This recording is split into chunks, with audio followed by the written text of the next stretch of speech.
ഇന്ന് ടൊറൻറ്റോയിലെ എല്ലാ വീടുകളുടെയും സ്ഥാപനങ്ങളുടെയും മുമ്പിൽ വലിയ മഞ്ഞുമലകൾ രൂപം കൊണ്ട ദിവസമാണ്.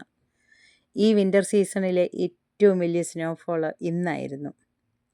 GTA-യിൽ പ്രത്യേകിച്ചും സ്കാർബറോ മാർക്ക് എന്നീ സ്ഥലങ്ങളിൽ ഇന്നലെ രാത്രി മുതൽ തുടങ്ങിയതാണ് മഞ്ഞ് പെയ്ത്ത്. സ്കൂളുകളും കോളേജുകളും എന്തിനേറെ പലയിടങ്ങളിലും വാൾമാർട്ടുകൾ പോലെയുള്ള മാളുകളും അടഞ്ഞു കിടന്നു. ഇന്ന് ഓറഞ്ച് അലർട്ടും പ്രഖ്യാപിച്ചിട്ടുണ്ട്. കഴിയുന്നിടത്തോളം ആളുകൾ വീടുകളിൽ തന്നെ കഴിയാനാണ് സർക്കാരിൻ്റെ നിർദ്ദേശം.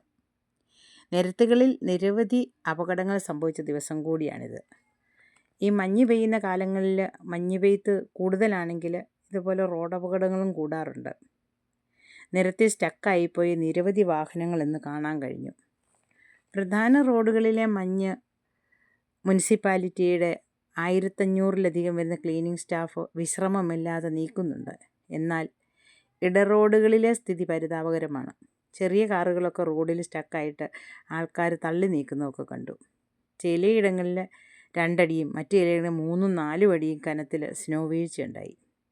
വീടുകളുടെ മുകളിലൊക്കെ ഒരുപാട് മഞ്ഞ് കിടക്കുന്നത് കാണാൻ കഴിഞ്ഞു. ടെമ്പറേച്ചർ ഇന്നാണെങ്കിൽ -15 വരെയായി. പക്ഷേ ഫീൽഡ്സിലേക്ക് -25 ഭയങ്കരമായ തണുപ്പായിരുന്നു. പുറത്ത് വീഡിയോ ഒക്കെ എടുക്കാൻ പോയപ്പോൾ കൈയൊക്കെ നന്നായിട്ട് മരച്ച്. ഇന്നത്തെ ദിവസം ഒരുപാട് ബസ്സുകളൊക്കെ നിർത്തലാക്കി.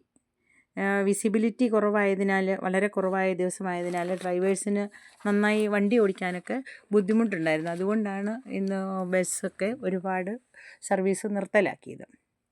സ്കൂളുകൾക്ക് 2 ദിവസം സ്നോ ഡേ ആയി അവധി പ്രഖ്യാപിച്ചതോടെ കുട്ടികൾക്ക് ലോങ് വീക്കെൻഡായി.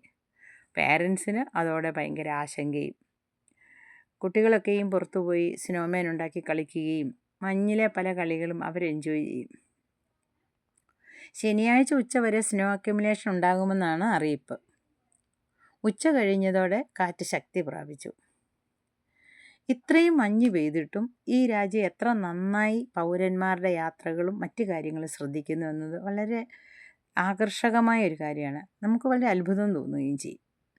നമ്മുടെ നാട്ടിൽ ഒരു മഴ പെയ്ത് കഴിയുമ്പോൾ അല്ലെങ്കിൽ 2 മഴ പെയ്ത് കഴിയുമ്പോൾ റോഡിൽ വെള്ളം പൊങ്ങി വളരെ ബുദ്ധിമുട്ടുകളുണ്ടാകുന്നു. അലേർട്ടുകൾ, ഓറഞ്ച് അലേർട്ട്, റെഡ് അലേർട്ടൊക്കെ പടപടാന്ന് പ്രഖ്യാപിക്കുന്നു. അത് വെച്ച് നോക്കുമ്പോഴത്തേനും ഇവിടുത്തെ കാര്യം ഭയങ്കര അത്ഭുതകരമാണ്. ഇന്ന് ഇതുപോലെ മഞ്ഞ് പെയ്തതുകൊണ്ട് കടകളിലൊക്കെ പോയിട്ട് അവിടെ കസ്റ്റമേഴ്സൊക്കെ കുറവായിരുന്നു.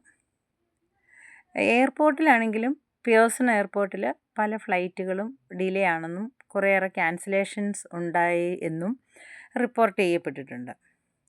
വൈകുന്നേരം ആയപ്പോഴും മഞ്ഞ് പെയ്ത്ത് അതിൻ്റെ ഉച്ചസ്ഥായിയിലായി. കാറ്റാണേലും നല്ല ശക്തമായ കാറ്റും ഉണ്ടായിരുന്നു. വീടുകളുടെ മുമ്പിൽ മഞ്ഞൊക്കെ നീക്കുന്നത് ആ വീട്ടുടമസ്ഥർ തന്നെയാണ്. അവർ അതിനുള്ള മെഷീൻ ഉപയോഗിച്ചും ഷോവൽ ഉപയോഗിച്ചൊക്കെ നീക്കുന്നു. ഇതെല്ലാം ഒരു ചെറിയ കണ്ടോ 3-4 അടി ഉയരമുള്ള മഞ്ഞ് മലകളായിട്ട് രൂപം കൊണ്ടു. ഇതാണ് ഈ വിൻ്ററിലെ ഇവിടുത്തെ ഏറ്റവും വലിയ സ്നോഫോൾ.